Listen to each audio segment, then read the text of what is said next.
Now playing. Get ready for the family reunion from hell.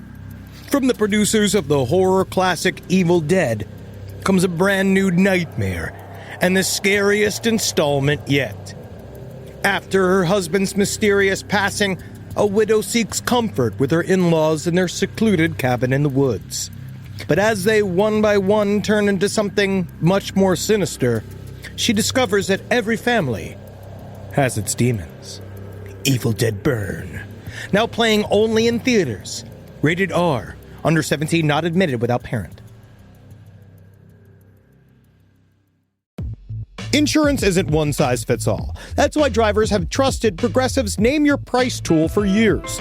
Just tell Progressive what you want to pay, and they'll show you coverage options that fit your budget. Visit Progressive.com to find a car insurance rate that works for you. Progressive Casualty Insurance Company and Affiliates. Price and coverage match limited by state law. There's no place to escape to. This is the last podcast. On the left. That's when the cannibalism started. What was that? It's hot outside. It's hot outside. It's hot outside. Porn bloopers, huh? We're just going to start the show. Welcome to the last podcast on the left. I am Ben Kissel. That's Marcus Parks. Can we let him talk, Henry Zabrowski? Yes, of course you can let me talk. This is his free speech zone. Here. That's how I announce my free speech zone, is I bring an air horn with me, and I just I blast it until people leave me alone within a half square mile. Oh, I see. Free speech zone means you can't let anybody else. You don't want to hear anybody else. Absolutely. I have to keep it at a decibel level at which I cannot hear lies. Yeah, I will say the worst place to tell your girlfriend that you love her for the first time is a rap concert, because they're always blowing that damn blowhorn. I love you. What's that, honey? I love you. All right. Well, speaking of the complete absence of love, we're on to the Hillside Stranglers Part 2. My God, it gets gruesome. Yes. At the beginning of every one of these heavy hitters, I like to really sit and think about, like, why do these serial killers actually become serial killers? There's a lot of, like, there's a core reason for a lot of people. Like, Ted Bundy was a monster, right? Like, he hated seeing, like, nice things. He also was a bit of a latent Republican. Oh, look at Mr. Kissel over there. Yeah. But I would say he fueled a lot of hatred into stuff, right? John Wayne Gacy was hated gays. His father made him hate homosexuals. But John Wayne Gacy himself was so gay, he wanted a semen-colored, like, fucking scented candle. He wanted to just have a semen-covered rag and put it up his nose while he was at work all day. And if you do want to know what a semen-scented candle smells like, just go into any 13-year-old boy's bedroom. That's pretty much exactly what it'll smell like. John Wayne Gacy was so gay, he wanted to dress as a Jamaican maid kind of gay. You know what I mean? With, like, I don't know. I have no idea what you mean. That is not even a stereotype. Out of all the stereotypes gays have had to overcome, you just put Jamaican maid dressers in there. Oh, got to tie them up. I got the titty sweat on my belly. And so he was fighting that, right? Where did these guys come from? Like, except for this, I think this is one of the first cases truly where you could see somebody like Bono literally had, like, serial killer trading cards, where he was really a guy grew up with knowing that he wanted to literally be a rapist when he grew up. And Bianchi, I think, at some point made the active decision of being like, I think I could be a pretty good serial killer. Well, without Bianchi, Bono couldn't kill. And without Bono, Bianchi couldn't get away with it. Yeah. So you think that's what it is? You think that Bono had the street smarts that allowed the thing to go for it? I guess we find that later on when Bianchi makes his move to Seattle, like Fraser Crane does after Cheers. Yeah, when Bianchi got the big radio deal. That's right. Yeah, exactly. Like, these two guys, like, they on their own, I don't think would have killed. I think that when Bono got together with Bianchi finally had somebody to push him into it. I don't think Bianchi had it in him, because what you see with a lot of serial killers is they have something that pushes them into it. For example, John Wayne Gacy, when he accidentally murdered that boy who was just trying to make him breakfast. He kind of wanted to murder the boy a little bit, though. He kind of wanted to murder the boy a little bit because they have that in him. But he got pushed into it by himself, but he still got pushed into it. And then once he did it, he found he liked it, and it escalated from there. I think that this is a rare case in which you have an actual human being pushing that serial killer to murder. And then once they murder, they love it, and they want to do it more. Well, you look what Klay Thompson and Steph Curry are doing right now with the Golden State Warriors, the way they make themselves rise above. Yeah.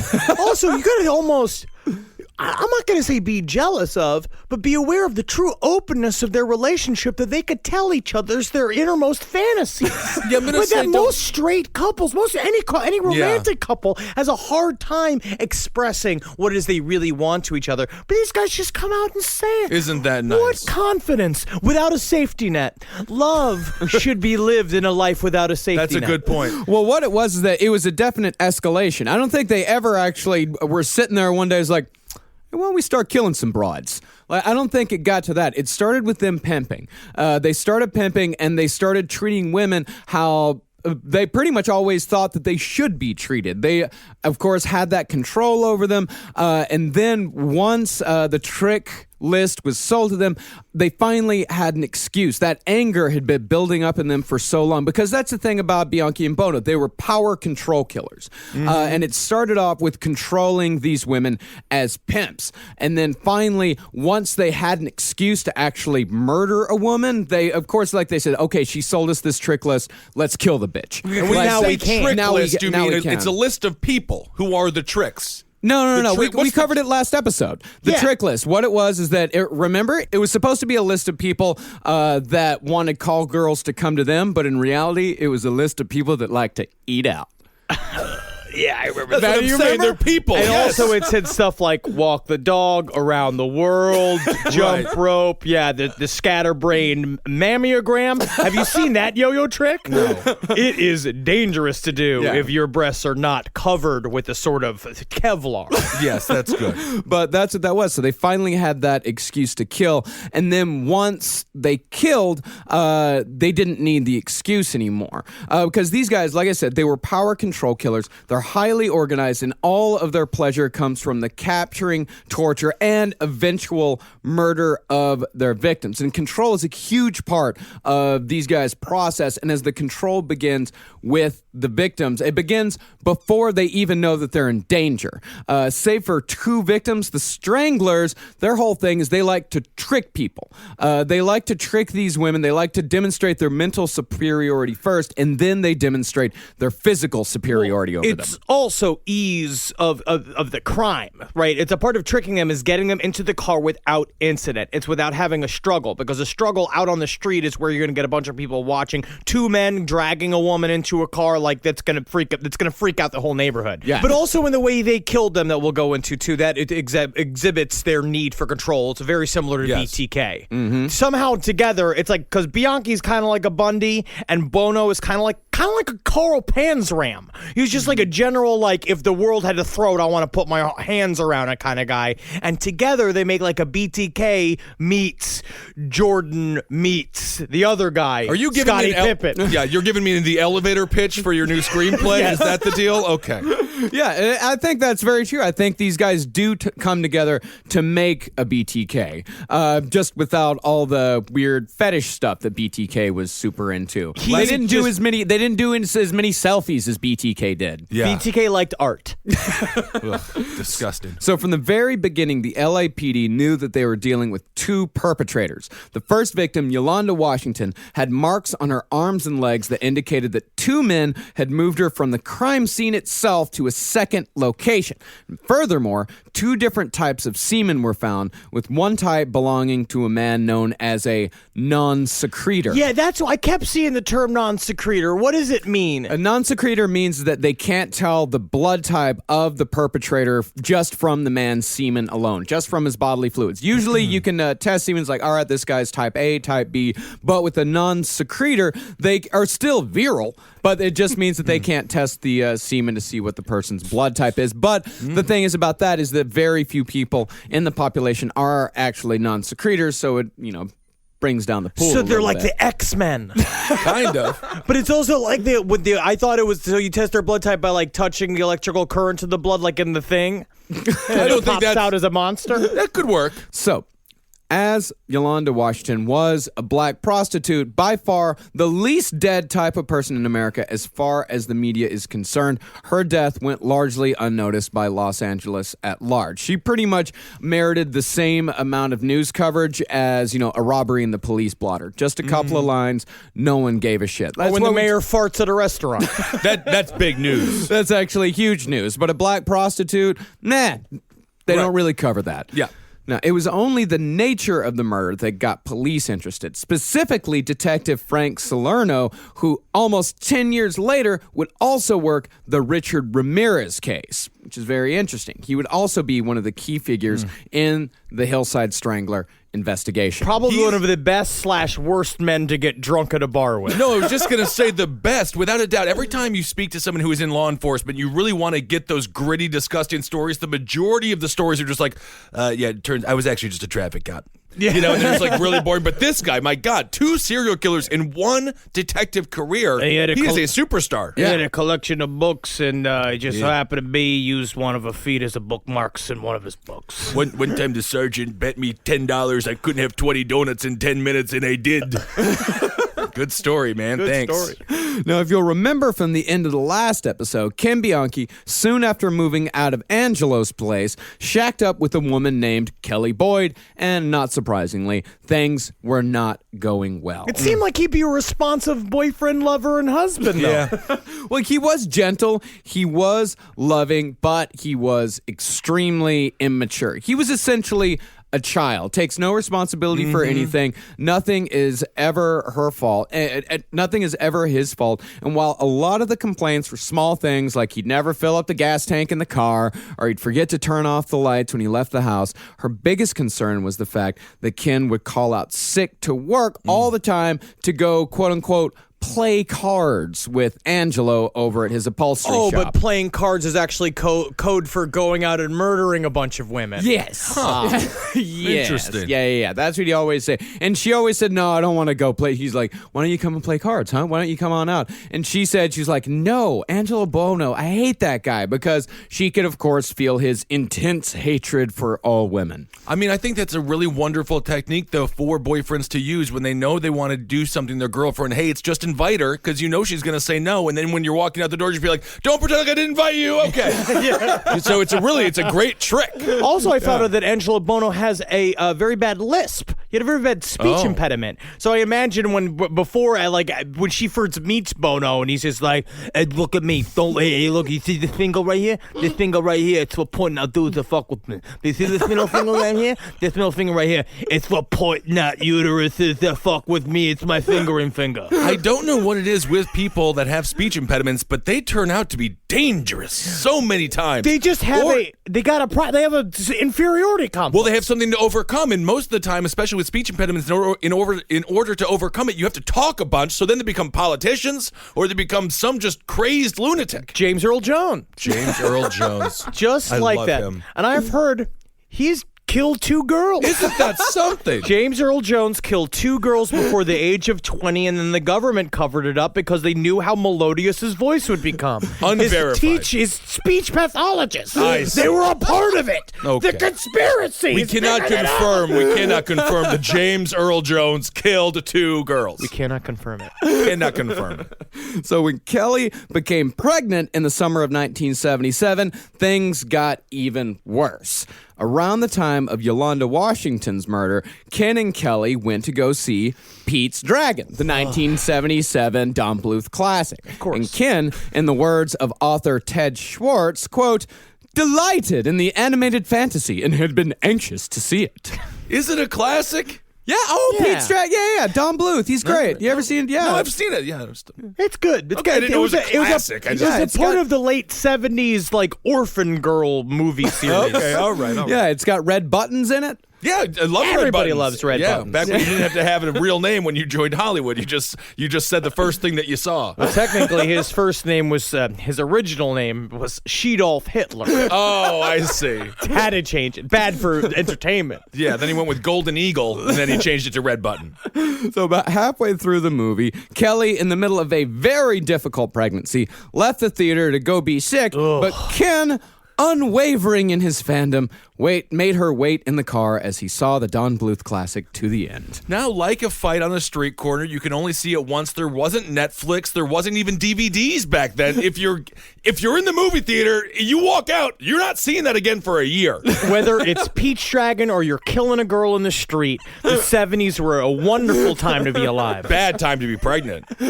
So Kelly moved in and out of Bianchi's life many times and during the next few months, but Ken, like many other serial killers, for reasons unknown, had a penchant for poetry and was always able to woo her back. You know why? It's because, again, very similar to BTK. Very interesting that is a tidbit in there. And he is a pussy weirdo piece of shit. Yeah, I mean, I guess I wrote poetry a lot when I was younger. Yeah, me too. And I've written poetry. You know, I've had moments of softness. It's like I felt love in my heart. I felt, like I've seen a beautiful crimson sunset and have thought, is my life not the same as that sunset? Beautiful yet too short to be captured. Do you recall any of the poems that you wrote or the subject matter? Oh, God. I did write a poem about Holden's parents' house that we were staying in college where I smoked a bunch of weed and I went up there and I fucking wrote this poem about the rich man's house, right? And then I showed it to Holden. He's just like, that's my fucking house. You're just like, I'm the bad rich man. I'm the bad rich boy. Holden McNeely from the Round Table of Gentlemen. This podcast is brought to you by Squarespace. Squarespace is an all-in-one website platform that helps you stand out online. Yes, that's right. You don't have to smash your face with a hammer. You can just start a business. It's got everything you need on Squarespace, from securing your domain to building a professional site and showcasing your work all in one place. Let's say you want to show everybody how you can carve your ribs out of your lower abdomen so that you look more like a Ken doll. That's amazing. You can bring your vision to life with AI-powered design or curated templates, plus flexible editing tools that helps you create something that truly reflects your style, especially if you are somebody that is trying to corrupt the young men of America. That's what Squarespace is really going to help you. Squarespace makes it easy. It makes it easy for you to put all that together, and you just go to Squarespace and do it all. Thanks, Braden. Head to squarespace.com/left for a free trial. And when you're ready to launch, use offer code LEFT to save 10% off your first purchase of a website or domain. Hey there, everybody. Is your cell phone bill too much money? Are you getting that bill and you're like, hey, what is this? I can't believe for what? For 5G? Are you crazy right now? $100? I don't even barely got any bars when I'm just sitting in my living room, okay? You don't have to deal with that anymore. Are you ready for this? $15 a month. That's right, $15 a month on Mint Mobile. Yeah, baby. Get their wireless plan, because they're just sitting there on the T-Mobile 5G network, and it's just $15. Your whole life, you're just paying all this money every month. You're like, why? Where's it going? It's going to these phone companies that are robbing you. So go to Mint Mobile. Let them help you talk to your mom. So get your new wireless plan for just $15 a month. Go to mintmobile.com/LPOTL. That's mintmobile.com/LPOTL. Cut your wireless bill to $15 a month at mintmobile.com/LPOTL. That's it. There's no catch. Upfront payment of $45 for 3 months, $90 for 6 months, $180 for 12 months. Plan required, $15 per month equivalent. Taxes and fees extra. Initial plan term only. Greater than 50 gigabytes may slow when the network is busy. Includes up to 20 gigabytes hotspot. Capable device required. Availability, speed, and coverage varies. See mintmobile.com. It's obvious we love true crime, but it does make us feel a little paranoid about what's out there, as it should. And that's why it's so important to get a home security system that gives you peace of mind. With Simply Safe, you can stop crimes before they even start using their AI-powered cameras to identify threats on your property and alert US-based live agents to take action. like arriving in a helicopter in the night, coming down from the helicopter, zipping down and breaking through the windows with their big axes, and going through the house, ripping through the walls, finding the criminals. It's easy to do. Simply Safe has been a game changer for us. And the best part, there's no long-term contract. We've used it since the very early days of Simply Safe here at LPN, and it keeps us safe, doesn't it? It keeps all of our thoughts inside the building. Then there's the ones we let out because they have to go out because that's a part of it. But Simply Safe keeps the other thoughts safe. And for that, we say thank you, Simply Safe. And we want you to experience the same peace of mind as we, which is why we've partnered with Simply Safe to offer an exclusive discount to all of our listeners. Right now, you can get 50% off your new system by visiting simplysafe.com/LPOTL. That's half off at simplysafe.com/LPOTL. There's no safe like Simply Safe.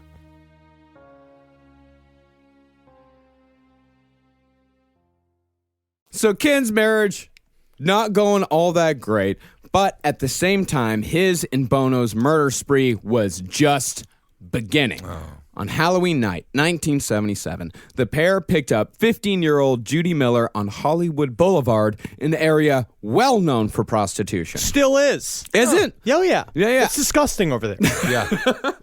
Now, in a gimmick they would use again and again, Bono and Bianchi told Judy Miller that she was under arrest. They handcuffed her, they shoved her into the backseat of their car, and drove her to Bono's upholstery shop where they raped and murdered her. Cops found her the next day lying naked in a flower bed in La Crescenta. And while the LAPD had been hoping that the Washington murder was an isolated incident, the manner in which Judy was killed, along with the presence of non-secretor semen, along with normal semen, told them that the murders were linked. I can't believe we got this Cyclops semen again. God damn it, what are we going to do? Better call Xavier's School for Exemplary Children. They got a rapist in there. Not good. Yeah, if the X-Men start doing those things, we'll never beat them. 1 week before this murder, Ken and Kelly, they were actually in one of their good periods. They had attended a costume party at Circus Maximus, a gay bar where straight couples in the 70s went to get a little weird. The couple drank and danced the night away, wearing matching costumes and enjoying the quote-unquote floor show, although I was not able to get any confirmation on what that floor show actually was. Ladies and gentlemen, we've got Sean Medazel. He's dressed as Donald Duck and he's trying to suck his own dick. The hardest part is getting past the beak. Now, despite the good times, the killings continued 6 days after Judy Miller's death when the naked body of Lisa Caston was found by a jogger near a country club in Glendale. And even though it was outside of the jurisdiction of the first two murders, Detective Frank Salerno insisted on coming to the crime scene to check it out. Frank, I just wish for once you'd stay for one dinner. Just please, just stay. As we got the dinner, and then when they got the ballet recital, do you have to go to every murder in Los Angeles? I love this guy. Yeah, They need me. Yeah. He just got a fucking police siren hat. Yeah. I don't need a car. I got drunk police to drive, feet. Frank. That's great, but I'm not too drunk to run. No, when the ligature marks around the neck and the handcuff wounds around the ankles and wrists were found, Salerno knew that he had a serial killer on his hands. But unlike a lot of other serial cases, the LAPD, they really did try their best on this one. Yeah. Like, Bono had been extremely careful in scrubbing all the bodies clean of any evidence that could lead the cops back to him. The only thing the cops had really was the semen, which in 1977 didn't amount to a whole lot. There was no real DNA. You could say, like, okay, this semen is like type A. Right. Our perpetrator, our suspect has blood type A, but it's inconclusive. It's not going to hold up in court. And the other thing that they had was a small piece of cotton from a cloth that was used on one of the victims. And they had one sergeant who had an amazing sense of taste buds, and he could lick semen, and he could tell exactly what time it got there. And they fought him and fought him and fought him. Yeah. He was a detective. He could lick any substance. He could lick a thing of soda and definitely tell you it wasn't semen. He could lick a pile of honey and tell you, oh, that's not semen. Not semen. He was also a lot of times he did floor shows. Oh, isn't that right?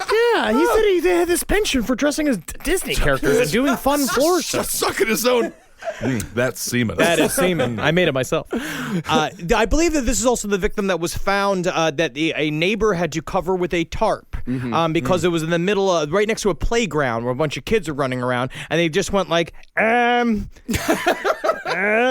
sorry, I hope you go to heaven. Just put the tarp over it. Yeah, just treat it like a canoe.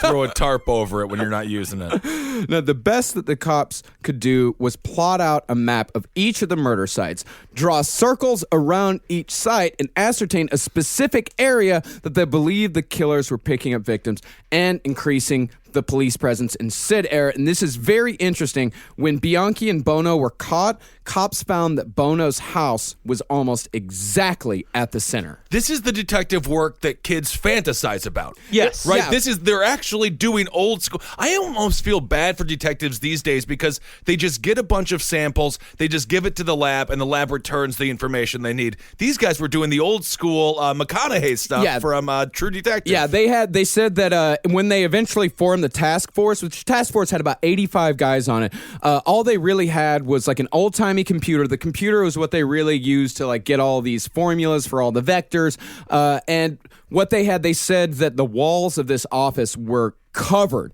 in diagrams, they were covered in maps, they were covered in different theories. It really was old school detective work. It's really cool. It's like a movie. Yeah, it is. It was very much like a movie. I would also like to see HGTV send somebody in there and just redo those walls. And they're like, "What did you do? No! You don't like Lollipop Purple?" Months of police investigation. Yeah, but it was so depressing. Yeah, just throw all that out. The maps, they're disgusting. You know what is interesting now with the room changed around with the feng shui in here? I feel much lighter. Good.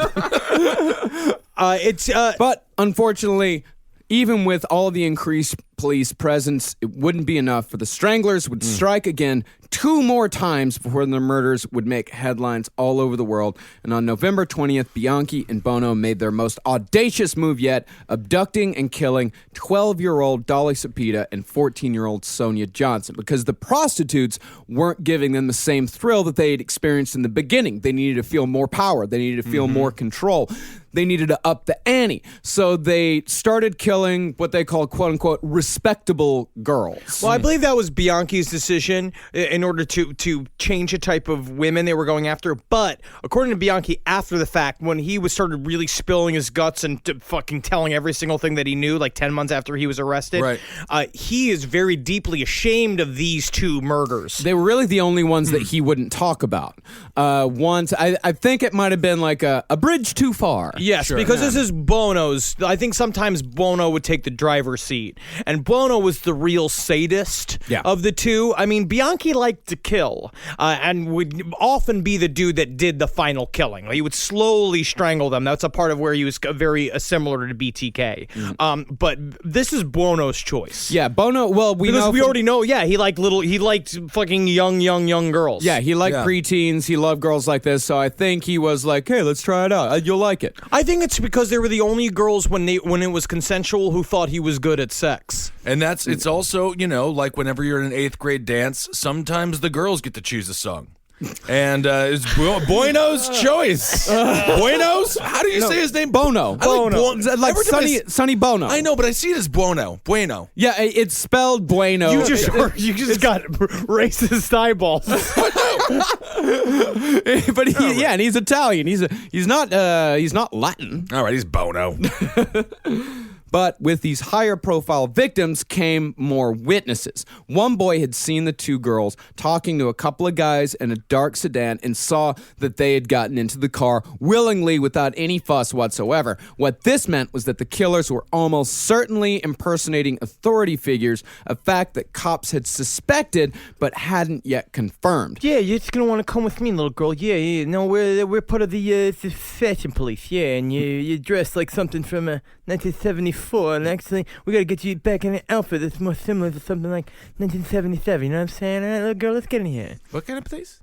We're fashion police. The what police? We're fashion police. The what? We're fashion police. Fashion? What's fashion? Fashion is a style of dress that goes on. Many people dress in a specific way, and then different ways, and it comes down, it goes with happy. Fashion! Yeah, you get in the fashion. Okay, I'm sorry, I misunderstood. Now, this, coupled with the fact that the bodies were free of evidence, pointed to the possibility that it might have been a cop committing the murders. Now, we hear the theory of the cop as killer quite a bit. Even now, the ongoing Gigolo Beach murders are suspected to be the work of a police officer because of the lack of evidence, the placement of the bodies. But from what I could find, I did a tiny bit of research on this, only 2 American serial killers have been cops. They were both former cops, but most cop serial killers are overseas. There are a lot of them in Europe. There's a lot of them in Russia, a lot in China. Really, it's a very odd thing. Like here in America, what we have is serial killer wannabe cops. Yes, absolutely, and they have a different view of what being a cop is. I think once you're a cop, you realize the amount of work you have to already do. Right, you're filling out paperwork. It's long hours. It's all this stuff. It's to be a serial killer, you got to be a real self-starter, and that means taking on a second full-time job as a cop to then also be a serial killer. And the essential nature of most cops are, hey, don't bother me. Now that I'm no longer a cop, I want to sit in a lawn chair with my feet in a kiddie pool. I don't want to slam back a couple Miller Lights, and I just want to annoy my son, who's constantly making cartoon voices. This is now about voices. your father. This is about your father, so it does not count for all cops. But I do say, American serial killer, it just takes a lot of work to be a serial killer, so they are trying to be cops in their own way. Like, they think that they could be badass. Absolutely. Nothing worse than someone too stupid to become a cop. Yeah, exactly. But who wants to be. Yeah, or too crazy. Yes. We see a lot of those guys that are just the cops. They just can't pass the psych test a lot of times because Kim Bianchi was not dumb. He was just lazy and immature. He had an IQ of about 116, which is above average. Definitely not a dullard. There's a documentary that puts one of the footage. There's a documentary that releases some of the interview he had for the Glendale Police Department, and one of the reason why he didn't get it is because he sounds like a disingenuous piece of shit. Yeah. Is the clip that they played was Bianchi going like, you know what? I just want to be a cop because I love working with people, and cops. What job gets to work with more people than cops? And it's like this fucking shitty Jeopardy answer, like he's a guest on Jeopardy. Like fuck you, you're not gonna be a cop. Yeah, I would say McDonald's employees, they work with people all the time. Yeah, that's a fast food answer or a retail answer. You know what? I just love working with people. That's not why you become a cop. My biggest flaw is that I work too hard and my bar for excellence is too high. Right. Yeah, I mean, as far as Kim Bianchi went, wanting to be a cop, he was said to never miss an episode of Chips. Or, strangely, 8 is enough. But sadly for him, 10 was enough. Yeah. The number of people they killed. Yes, we got it. Very good. And speaking of what Ken did at home, things were quickly disintegrating between him and Kelly. So Ken, using skills he had gained in childhood, came up with a scheme to keep her around without having to do anything to actually better himself. Work smarter, not harder. That's right. At the end of November, Kelly decided that she wanted a couple of kittens. Aww. Yeah, she was an animal lover, you know? But within a few days of bringing him home, Ken had developed a nasty cough and claimed that he had trouble breathing. And after a trip to the clinic to test for allergies, he returned with the bad news that during an x-ray, the doctors had discovered a mass on his lungs and he'd need to undergo a biopsy. Oh my God, that's horrible. I mean, sometimes cancer kills the bad ones, too. Now, on the day of the biopsy, Ken came home late, saying he was so distraught from the results that he had to go, quote-unquote, play cards with Angelo to calm himself down. I wish you'd stop doing the air quotes when you said play cards, Kenny, because it's really bothering me. What game could you possibly play with just one other man constantly? War? What card game could they even be playing? That's true. There is no other friends doing. They toss cards at a hat like they're in prison. Okay. Ken said that the tumor was malignant, and there was a good chance that he was going to die. There's a good chance I'm going to die, so I better go play some cards. Don't say I didn't invite you to play cards. He told her that he'd need to start treatment right away, but even though he'd need rides to the hospital, he didn't want to bother with all that chemo kerfuffle, so she could just wait pregnant in a hot car until she was done. It just sounds like he's in the middle of a Broadway farce, and he's constantly making up shitty lies to get himself into humorous circumstances. He is. Yeah, the only thing was, Ken, of course, he didn't have cancer. No. So every time Kelly would take him for his treatments, he'd just spend hours wandering around the hospital. Okay, but this is what's so bizarre to me about people who are criminals. It's ironically more difficult to do this. Much more difficult. Yeah, what do you like? You just broke up with your wife. You Sure. just break up with your wife and you could go play cards all day long. Also, what are the nurses thinking when the man is just wandering Walking for around 4 or 5 hours? in the cafeteria. So what are you here for? She's like, oh, I love this French bread pizza. Oh, yeah, I like this fresh bread pizza. It's, I gave this place 5 stars on Yelp. I can't quit this place like those 2 gay cowboys couldn't quit having sex with each other. Sort of a And I time- said that out loud. I'm saying it out loud here in the middle of the hospital cafeteria. Kind of a time traveler there. You didn't know about Brokeback Mountain, which 1977 hadn't come out yet for 20 Does anybody got any years, 30 cigarettes? Can I smoke in here? In 1977, you could. Here you go. Oh, wow, I'm a yeah. doctor. These cigarettes are great for you. Call me a squirrel, 'cause I'm covered in acorns. That's right. So many people are focused on where their money is today.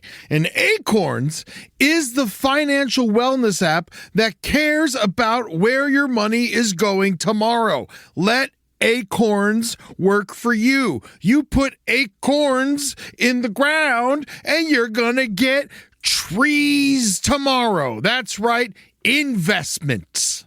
And with the Acorns potential screen, you could find out what your money is capable of. I always do that. I'm like, I want to invest in something that I like. Let's say cheeseburgers. Okay? That's kind of hard to do. Acorns will help you find a cheeseburger that is right for you. So sign up now, and Acorns will boost your new account with a $5 bonus investment. Wow! Join the over 14 million all-time customers who have already saved and invested over $27 billion with Acorns. Head to acorns.com/left or download the Acorns app to get started. Paid non-client endorsement. Compensation provides incentive to positively promote Acorns. Tier 2 compensation provided. Potential subject to various factors such as customers' accounts, age, and investment settings. Does not include Acorns fees. Results do not predict or represent the performance of any Acorns portfolio. Investment results will vary. Investing involves risk. Acorns Advisors, LLC, an SEC registered investment advisor. View important disclosures at acorns.com/left. This is a paid ad by BetterHelp. You know, stigma shows up in a lot of different places. I know I had to explain to my handyman about the devil imagery in my home. I had to explain that in our home, El Diablo es bueno. And he reluctantly agreed. I think largely just because he was in my home and he was scared. But over time, he began to see, the devil can be my amigo. See, even in 2026, stigma can get in the way of a lot of things, right? My handyman almost didn't put up my floating media cabinet, right? You gotta get support for your mental health. Maybe you've encouraged friends to consider therapy while avoiding taking the first step yourself because you're busy, worried what others will think, or telling yourself you should handle it alone. No, you need a team. Get therapy with BetterHelp, the world's largest online therapy platform. Give me a space to slow down and talk through what's building before it feels unmanageable. So let's take a short questionnaire to identify your needs and preferences, and BetterHelp will handle the initial therapist matching work for you. Their industry-leading match rate means BetterHelp typically gets it right the first time. Feel confident knowing BetterHelp therapists work according to a strict code of ethics and are fully qualified. So don't let hesitation hold you back. Find support with BetterHelp. Sign up and get 10% off at betterhelp.com/lastpod. That's betterhelp.com/lastpod. All right, I know what you're thinking. I like to go banking, but I don't want to give to these big old banks all the time that cater to the 1%. Well, go ahead and get yourself hooked up with Chime. It's banking built for you, not just those rich jerks. And they got thousands of fee-free ATMs because why pay to get your own money? Chime is working for you, man. You get your Chime card, you're going to get travel perks, you're going to get into airport lounges, you're going to get those chicken thighs. You know, every time I go to an airport lounge, I get chicken thighs. And you know what I say whenever I see a plate of chicken thighs? Give me more. Chime's going to get you those chicken thighs in these lounges, all right? Sure, they could serve other types of meat, but why would you when chicken thighs are so delicious? Chime is not just smarter banking, it's the most rewarding way to bank.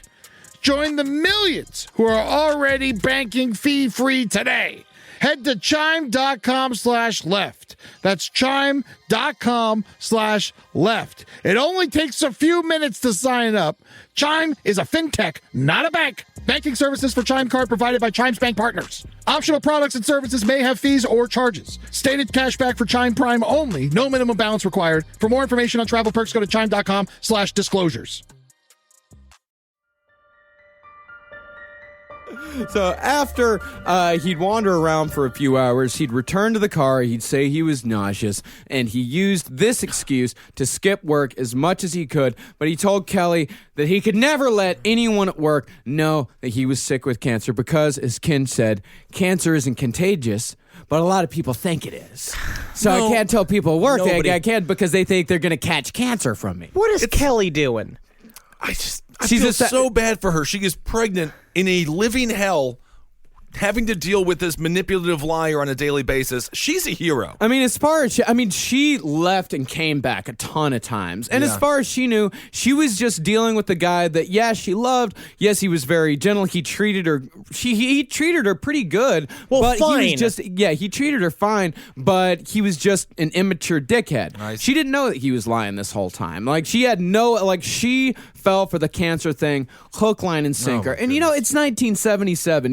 Now we're in the information age. People talk about this stuff a lot more. We're on Facebook. We have to hear people talk about their chemo treatments constantly. We have to hear them talk about their chemo treatment. But back then, these sorts of things are much more, they're a lot more mysterious. You also watch your husband go walk in and out of a hospital after several hours. To think that he's lying about it would mean then you now know that he is a total psychopath. Yeah, that's true. Sociopath. Yeah. And I mean, because it's true. You're just dealing with. But how many times have you met somebody's boyfriend, a friend of a friend's boyfriend, that's like this guy? Yeah. That he just shows up and he's like, "Hey, how are you? Hey, buddy, you're good around. You know what? I gotta go. I'm going to airplane school. Yeah. I'm training to be a pilot. Right. Oh yeah, don't worry. No, I know it's 11 o'clock at night, but I'm going to airplane school. Yeah, all right, gotta go. Vroom, vroom, vroom. See you in the skies. Or I hope I don't, because technically I got a D last week. You know what I mean? All right, I'll see you. It's someone that What a shirt. Yeah, it's someone when you're in a relationship with them, she was just blinded. And not only that, she's pregnant too. Right. She's got a child on the way. If this thing is a lie, then everything is a lie. And the capacity for, self-deception in people, especially in these sorts of relationships, is astronomically high. But meanwhile, Ken and Angelo's killing spree continued unabated.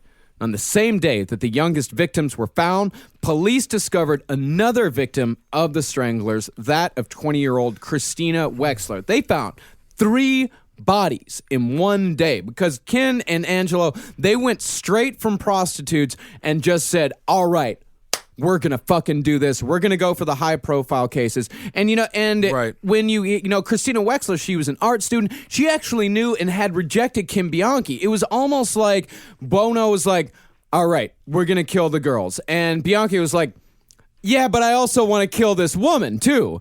And it's almost like they traded off on the same night. They almost couldn't decide. They were going to up the ante, but they couldn't decide which one, how they were going to up it. So they just did both. Well, it sounds like they had their picks. So the way Bianchi would talk about him and Bono is that they had open discussion, but eventually just turned into, do you want to go out tonight? And then I think it depended on where they ended up. Bianchi had picked this woman out. Yeah. And the same thing was going to be a woman that he lived across the street from that he had picked out to murder. Essentially, they were for a pretty girl that immediately read him as a creep and was like, no, you have a wife and a child on the way. I don't want to fuck you. And he was like, oh, now we're going to kill her. Right. Yeah. She rejected him. So late one night, Ken knocked on Christina's door, and after a quick, hey, how are you? Remember me? No, wait, don't close the door.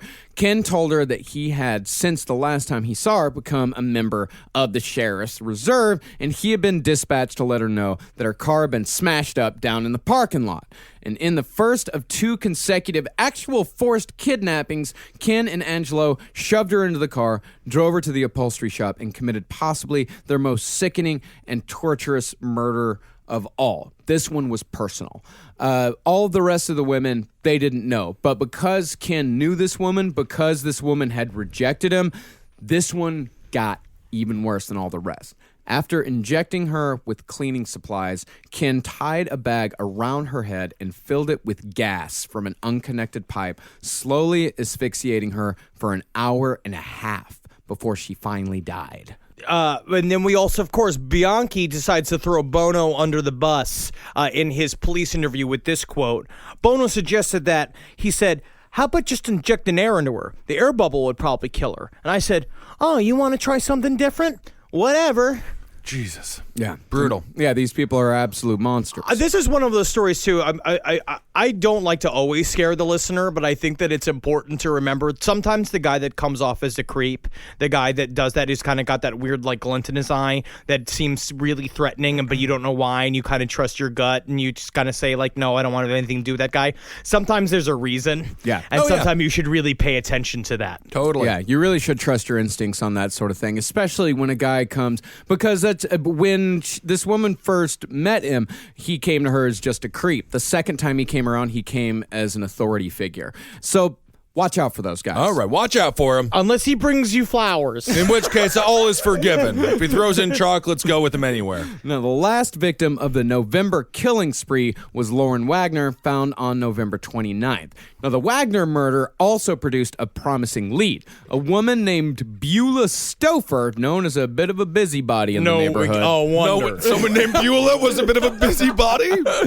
She had actually seen an argument between Lauren and 2 men before she was bundled into a large dark sedan screaming, "You won't get away with this." Better ignore that. Slowly closes the curtain. Yeah. I mean, and we've seen busybodies. I mean, Son of Sam, he got caught because of a busybody. I'm going to say that this term busybody shouldn't necessarily be negative. Maybe they're just detective neighbors. The problem is that detective neighbors, 95% of the time, are massive pains in the ass. Did you see Tammy put on like 7 pounds? I'm not going to say that she's getting fat, but maybe she's pregnant. I have no idea, but her boyfriend's black. Did you notice her boyfriend was black? You've been chaining your bike to the front of the house, and I'm going to call the police and have them take your bike away.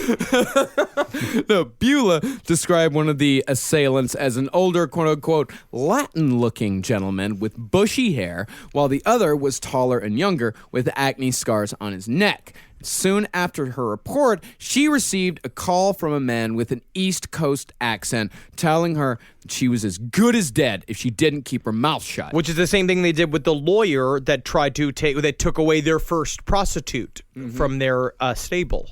Yeah, but that got the shit beat out of him by a bunch of Hell's Angels. Pretty sweet. Right. Yeah, but an old lady named Beulah Stouffer doesn't have that resource. Yeah. Unless she was connected to the Hells Angels for being their busybody. She might have been. Every Hells Angels needs one busybody to tell them where they saw the police last. Yes. No, in just 3 weeks, 7 women have been left naked and brutally murdered on the hillsides in Los Angeles. Quite a few, even by Los Angeles standards. Yeah, quite a few by Brazil standards. Quite a few by Mexican standards. All standards.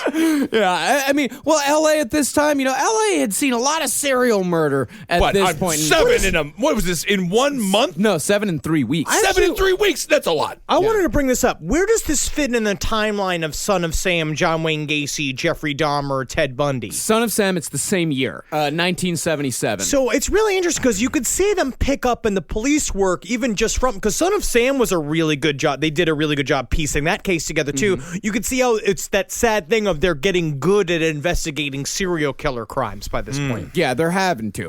This is around, the late 70s. Like the late 70s, this is around the time of Gacy as well. Gacy wasn't quite caught yet. I think Gacy got caught when 78. 78. Yes. Either 78 or 79. But the late 70s, I mean, it's Man. like punk music. and Yes serial- was on the radio. Oh my God. Wham. Girls were wearing bras. Dude, it's fucking the Ramones and Gacy, man. I mean, Sign me just- up. Welcome back. Cotter was on the air, and everybody had the hairstyle. But you do want, like, what is it? Is it because transit has become so much easier? The highway system's improved? I mean, it seems like the phenomenon of a serial killer is tied with technology. You can't just kill everyone in your village. They're gonna catch on to you. Well, one of the theories out there, which actually makes a lot of sense to me, it does have something to do with transit, but it has more to do with pollution, lead poisoning. Yes. But around this time, you had the switch over from leaded fuel to unleaded fuel, and a lot of people say that lead poisoning essentially makes you more violent. It removes a lot of emotions that keeps you from doing these things because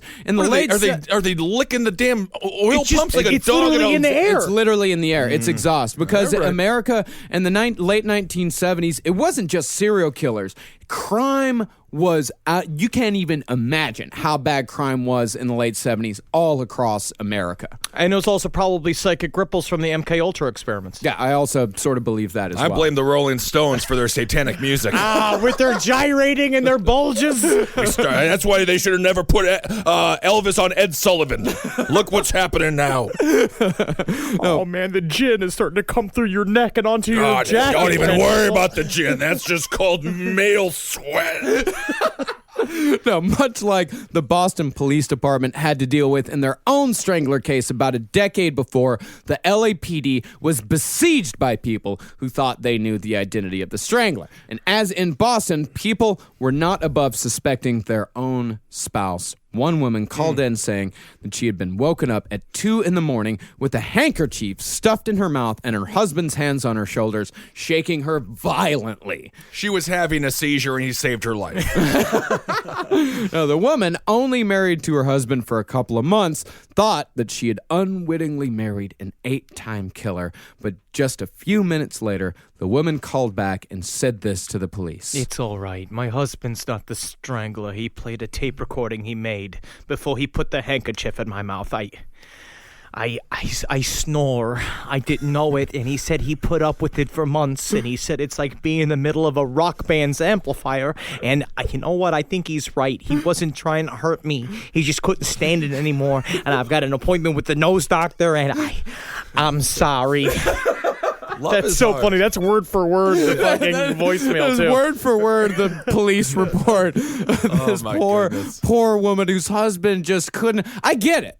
My girlfriend snores like a motherfucker. But you just nudge her. Yeah, I just nudge her. But you gotta just hit her with the elbow a little bit. That's the thing, though. You nudge her, but you gotta wake up to nudge her. You can't just nudge her in your sleep. You gotta wake up to nudge her. And then after you wake up to nudge her, after the third or fourth time, you're like, I gotta sleep. I got a show to record. I got a lot of research to do tomorrow, but I can't do it because she's snoring so much. But I got some earplugs on the way. That's good because she's gonna wake up. She's gonna see you in the corner of the bed like your Macho Man Randy Savage with the elbow dropper. I mean, good God. Well, what you do is you just quickly grab the butt, right? You slip one hand, and then it's like, oh, I love you, and then flip her to the side. You just twist her to the side. A quick flip. Yeah. Good work. Yeah, real quick flip. Maybe I could do that. I'll try that next time. Good, try that. She's a real heavy sleeper. That's great. She won't know. Good.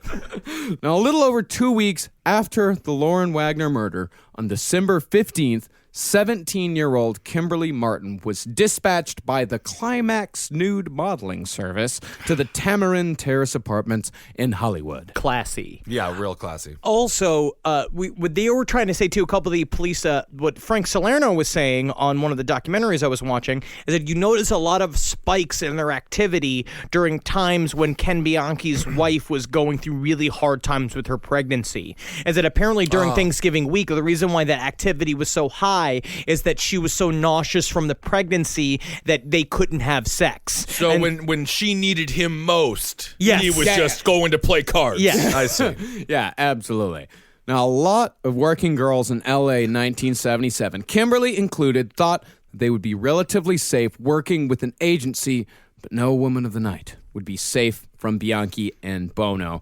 When Kimberly arrived, she found a vacant apartment with Bianchi and Bono waiting inside, And in another display of control and contempt, after they raped and murdered her, the killers dumped her body on Alvarado Street just within sight of City Hall. And that is, I mean, these guys are starting to form schemes. Like before, it was just like, all right, we'll trick her, we'll get into the car. But now it's these big, elaborate schemes to see what they can get away with and dumping it right in front of City Hall, even in the middle of the night. Like that is ballsy because that's showing control. The control is starting to get larger. They're starting, not only do they want control of the women, now they want control over the city, especially now because after November is when, the news media gets a hold of it. That's when the name, the Hillside Strangler, comes out. And it's Bianchi contempt. is loving it. Right, it's contempt. They get to really do it. Now they get to really, that's where the Carl Panzram part of their psychic relationship comes out, where they're like, now we're going to take control of this whole city and we're going to make everybody scared. Yeah, and it was more Bianchi than Bono that really wanted this stuff. It's very interesting because I think a lot of times, because you're going to, in their relationship, Bianchi would just say, you want to go out tonight? And Bono say yes. It's like, what is Bono doing? It's like, it's so weird. It's like he's got nothing better to do except for there's a 2-month, after this murder, there's a 2-month period where they don't work, they don't do any kills at all until February. And apparently it was because Bono's mother was sick, which is this fucked up Italian thing that's just like kind of like in Goodfellas or these mobster shit where it's like he does all this fucked up shit all day long. He's a serial killer. He's raping and murdering girls, but he's got to go sit with his fucking mother and hold her hands when she's dying in fucking bed. Yeah, the mother that he refers to every day as the cunt. It's fucking, what is even... Yeah, who are you? I'm going to say that I like his mom. Yeah, because she at least saved how many women just by getting sick? Literally sick. 16. Took they one could for have the killed team. 16 women in those 2 months. Yeah. Had his mother not become sick. And you do wonder if it's one of those bizarre situations. Had she not become sick, who would have died? Yeah, and it's also could possibly be that it coincided that maybe Kelly's pregnancy went all right for those 2 months. Yeah. Because that Bianchi didn't go out on his... As far as we know, he could kill, but the disposal of the bodies on the hillsides, that took 2 people. Oh, yeah. He couldn't dispose of the bodies himself. He also didn't have the guts. He was just a piece of shit. I don't know. I think he probably killed during this time. I think he probably murdered at least a couple of women, but he just left them where they lay. Like, I don't think he actually disposed of the bodies in the same way because that's what it was, that Bono was the brains behind the operation. But it seemed like they really worked as a team. I don't know if he would kill on his own at all. He did. Eventually, he did kill on his own. Well, it's because he got so desperate. Now, back to the Tamarind apartment murders. Now, while you would think a murder with this many moving parts would produce more clues, when police checked phone records, they found the call had been made from a public library. And the only clue the cops had was a report of a man with bushy hair harassing women in the library the evening of the call, a description that matched that of Lauren Wagner's abductor. They also there is a transcript of the call in this book I'm reading right now called Serial Killers Up Close and Personal, and one of the bits he did, he struggles to come up with a fake name because he calls the service and they're like, so where are you going to go? It's just like, we're going to meet you here. And they're like, is this phone number a payphone? Is this a payphone number? And he's like, no, it's my apartment. Can't you hear the television? And it was just people talking to the background. And they're like, okay, well, what's your name? And he's like, do I have to give a name? And they're like, yeah, you have to give a name. Absolutely. You have to at least give some sort of name, because he's like, all right, you sure I have to give a name? And he's like, yeah, you got to give a name. And he's like, Michael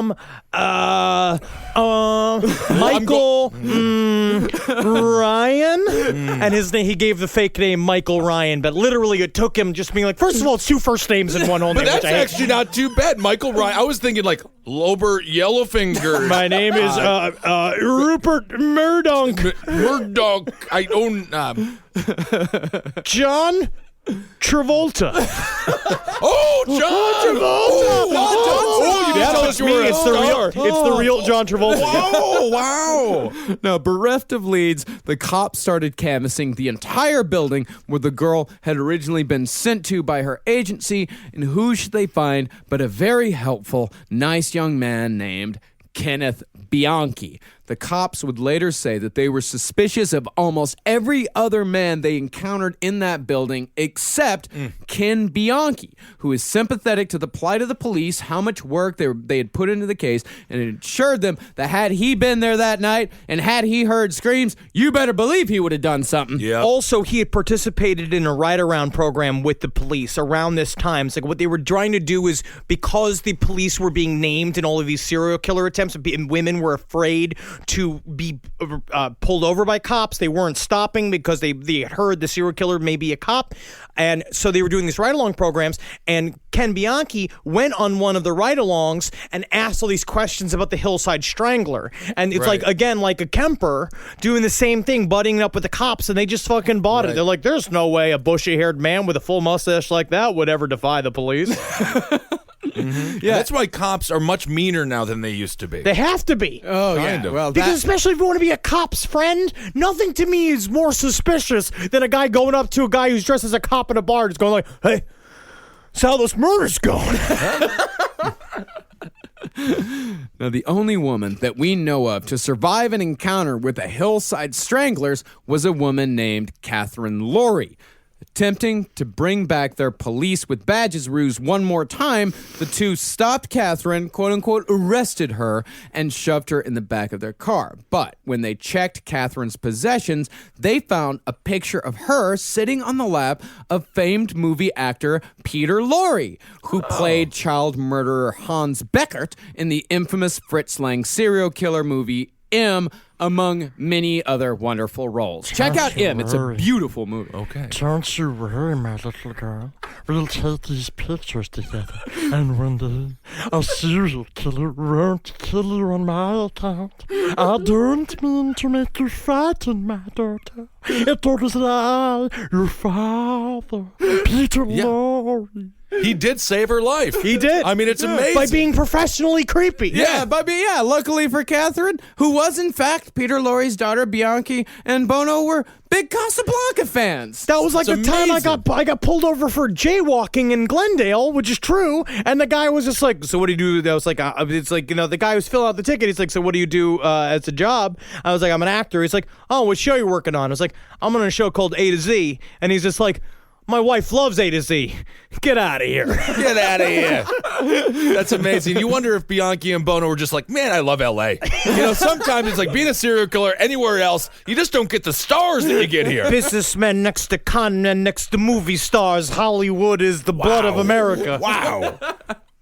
Yeah, they just let her go without incident. And it wasn't until they were caught, Bianchi and Bono were caught, that she saw their pictures on the news that she came forward. God. And she actually testified in their trial because she was one of the only survivors of this whole thing. And it was creepy enough where it stuck in her head. She I'm remembered sure, it. yeah. It stuck in her head. She knew as soon as they put the handcuffs on her, it was like, oh, this isn't real. I fucked up. Yeah. Yeah. God damn. Yeah. Oh, man, so bad.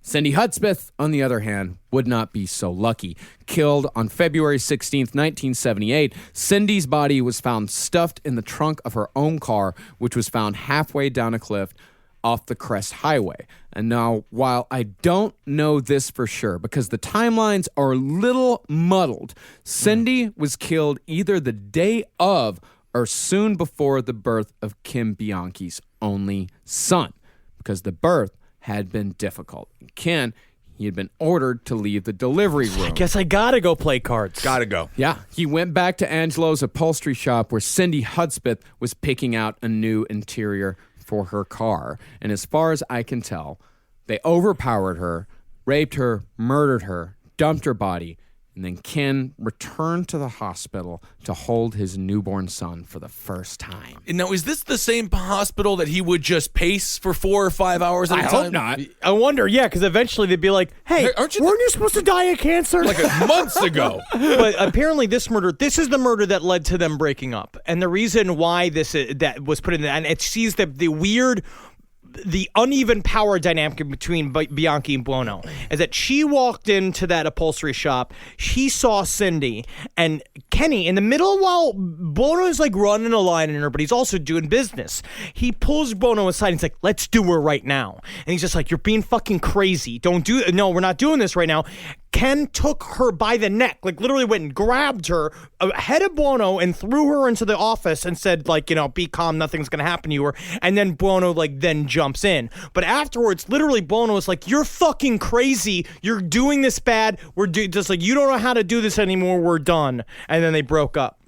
Huh. Yeah. Look at that. And the Hillside Strangler murders stopped as suddenly as they started, and it would be a year and a half before anyone would have any questions answered about these murders, which we'll get to on episode 3. They kind of broke up like Motley Crue. Nikki's 6. And what's the name of the drummer? That would be Tommy Lee. Yeah, Tommy Lee's, his ego got big. Yeah. Big as his dog. With his rotating fucking drum set, he can't even sit in it. Oh, my goodness. Vince Neil says, I'm the lead singer. I'm supposed to be the hot one. You're the drummer. Get in line. Oh, but Vince Neil got fat quick. Oh, so fat. His sex tape was pathetic. I forgot he had a sex tape. He's just bouncing on the bed. It's worse than Hogan's. The only one that Tommy Lee was good at it. Tommy Lee's sex tape. Oh, man. First celebrity sex tape. Tommy Lee's sex tape was the first clip that I ever downloaded from the internet. The first video. Oh, clip. yeah. I saw that, Pamela Anderson give him a blowy on a boat. You're telling me the first thing you downloaded from the internet wasn't Rosetta Stone to learn in a foreign language?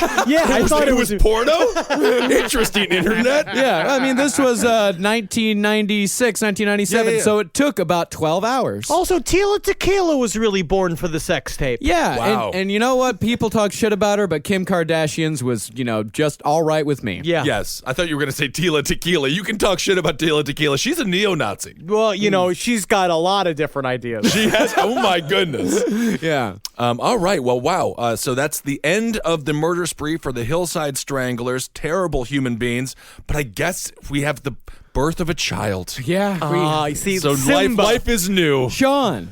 His name is Sean? His name is Sean. And I'm sure Sean his Hillside Strangler? Yeah, I'm sure his life is great right now. Sean Boyd. I think he probably took his mother's name. I would assume. I hope he changed it. Yeah. Yeah. Sean Bianchi's a terrible name. That's not that bad, actually. if you're a motocross performer, but not if you're the son of a serial killer who would now be only 30, around our age, 37 or so. Yeah, he'd be my brother's age. Yeah, born in 1978. Let's find him.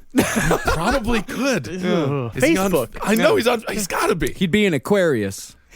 Wow.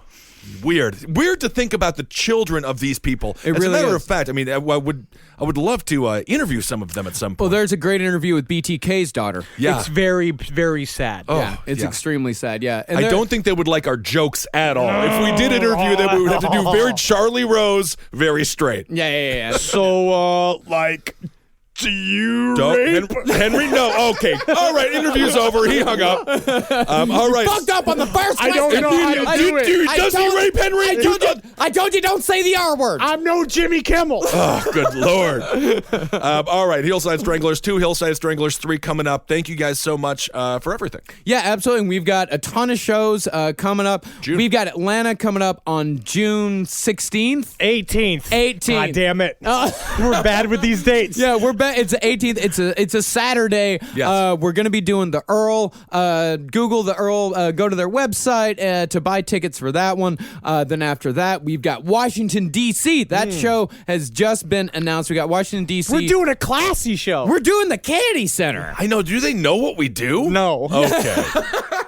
Yeah, but tickets should be on sale for that soon. Go join our Facebook group for announcements on that. And of course, if you're a part of our Patreon, if you're a Patreon supporter, you get first crack at every single ticket for every single show before we announce it to everybody else. We always give it to our Patreon supporters first. And if you want to support us on Patreon, go to patreon.com/lastpodcast on the left. You guys have been so fucking great supporting us on all of that.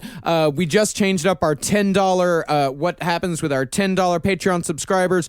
We went ahead and opened up our live shows back up to the public because we don't want to keep you guys from seeing all this great fucking content. Like the live shows that should be for everyone, but now if you become a $10 or up subscriber, you get ad-free episodes, but you also miss my sexy Adam and Eve ads. People like the ads. They love the Adam and Eve ads. All right, and thank you guys for supporting everything we do here at CCR. Page 7 for all your entertainment needs. Top Hat for politics. Roundtable to hang out with your drunken weird friends. And Section of the Human Activities. And the Lucky Bone Show. Yeah, if Lucky you Bone want Show. your Mixcloud.com/Marcus Parks. And another live show that we can announce right now. We just announced a second London show. Yeah. The Wednesday show is almost sold out, and I know Wednesday's a hard time for people to travel in from other areas. Thursday is a lot easier for people to come to. So if you've been Get your blow ass, didn't it? That's not even I'll close. get yourself right down there, and you'll take yourself an umbrella and get down to the fucking space. Is that English?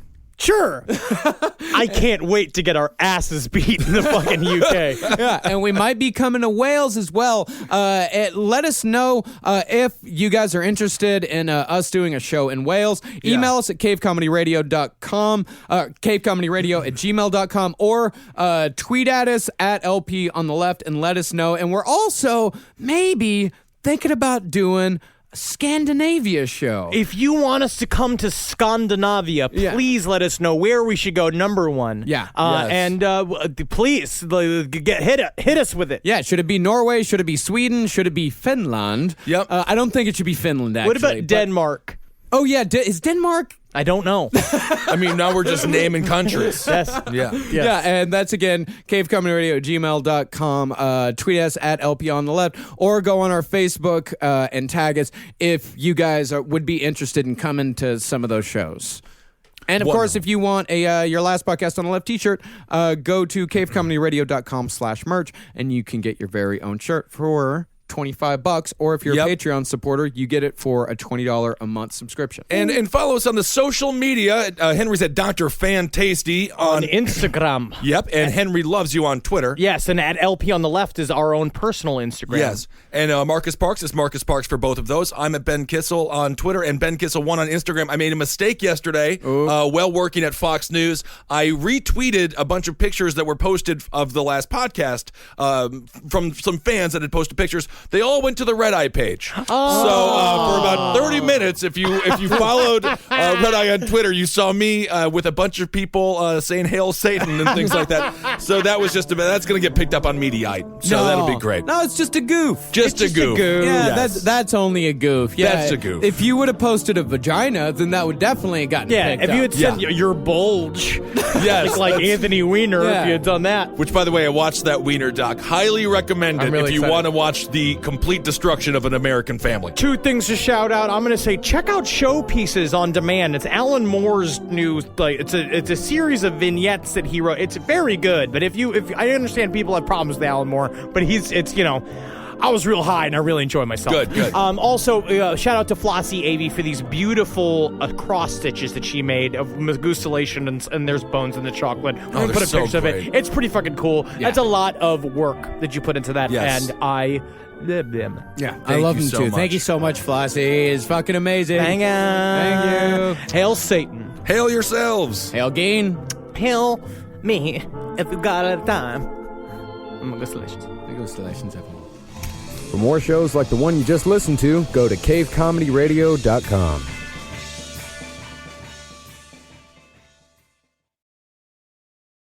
You've tried melatonin, the white noise machine, the blackout curtains, the magnesium, and you're sleeping fine.